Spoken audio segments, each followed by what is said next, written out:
David, thank you so much for joining us. Your company, PGIM, is part of Prudential Financial, the huge insurance company, but many people don't know much about it. So tell us a little bit about what PGIM does. PGIM is the 10th largest asset manager in the world.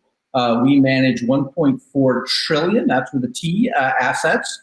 And we do it across all of the major asset classes. In addition to public fixed income and public equities, we also are the second largest real estate investor in the world. And we have a very large private credit business. In fact, we're the third largest alternatives player in the world. So we have a really broad scale of asset classes. In addition, we play very much as a global asset manager. We operate more than 30 offices across 16 countries, and we operate our business very much to serve both institutional and retail customers right around the globe.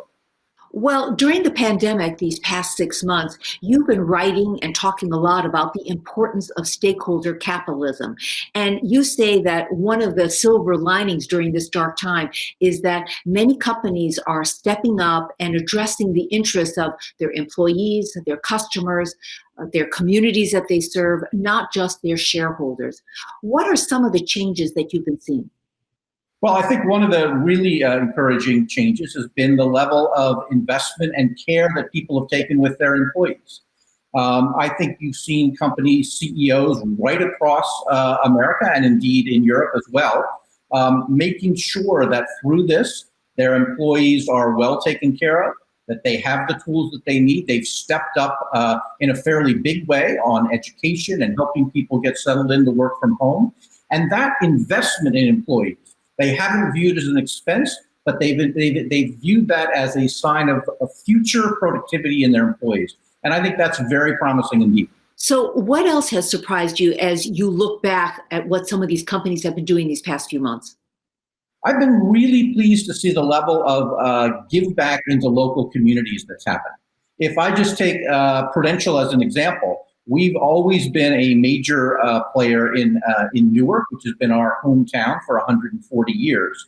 But really, with the pandemic, we have stepped up in a very big way from everything from contributing masks and protective equipment to actually upping our funding of a lot of minority-owned and other businesses in the area. And many other companies have done the same. And I think it's been very heartwarming to see the care that people have taken in their communities. Well, I was interested to learn that well before coronavirus hit, PGIM had already been supporting the communities that it serves. How did this all come about? Was this something that evolved naturally, or was it intentional, something that you made happen? I think it's been very intentional. It's a very important part of the character and culture of Prudential and of PGIM. The notion of service and the notion of giving back, and that we really are here as part of a larger social fabric is very much how we think of ourselves. And so this is not new, but I would say that it's caused us to step up our level of engagement. And I think that that's been very positive. Well, actually, it seems that there's an expectation these days from employees and also from the public for business leaders to speak up and address social issues.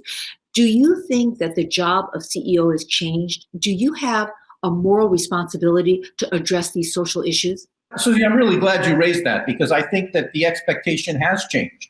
If I look at many of our clients, and many of them are big public pension plans, corporate plans, they're very interested in what our stance is on issues of diversity, issues around climate change, issues around governance.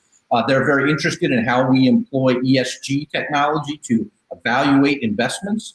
And I think that this is a journey that they've been on for a while, but I think it's taken an enormous step forward now with the pandemic, and I expect that will continue. And personally, I welcome that. I think that that will lead to companies that have a broader set of stakeholders in how they actually govern themselves. You know, one of these days, the pandemic will come to an end. What's your prediction about the business community's commitment to being a good corporate citizen? Is this a short-term thing or a long-term commitment? So I really do believe, I mean, again, we invest in companies for the long term, and companies that really do have a purpose and companies that do serve a broad range of stakeholders in general do better for their shareholders over the long term. And so I believe more and more companies will discover that through this pandemic, And I am very optimistic that the changes we've seen more recently will actually become part of the new normal as we come back out of this pandemic. David, looking ahead, let's say 2 to 3 years from now, what meaningful changes would you like to see when it comes to the topics that we've been talking about? So I think that the recent focus by many CEOs on social equality has been really, really important. And I have been very pleased to see the broad range of CEOs speaking out very openly and very publicly on taking an anti-racist stance. For ourselves, I'll just give you one specific example. We have for a long time had a very productive emerging managers program where we invest in small asset managers that are largely minority owned.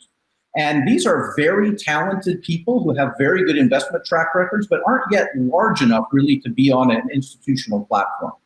And we work with them in kind of an accelerator fashion to get them to the point where they can get access. And of course, when we invest in them, that provides a bit of a halo effect as well. And we've been really pleased at the success we've had in helping build more minority firms in asset management, which we desperately need. David, that is impressive. And on top of that, it's a good example of your leadership during the nearly 10 years that you've been the CEO of PGIM. And I'm sure that during that time, you really haven't faced a leadership challenge like this global pandemic crisis. In what ways would you say that this crisis has changed or evolved the way you lead the company? I think that the requirement on leaders in this last 6 months has been very different than normal. You know, so often we focus on strategic thinking, on some of the harder skills that we're all brought up to believe are critical for CEOs. But I would have said that in the last 6 months, motivation, empathy, compassion, and resiliency are probably much more. And if I think about how I'm spending my time, it's really with our employees and with our clients, listening, making sure that I understand what they're going through, and providing as much support as I can to people who are, in no question, very unusual and difficult circumstances.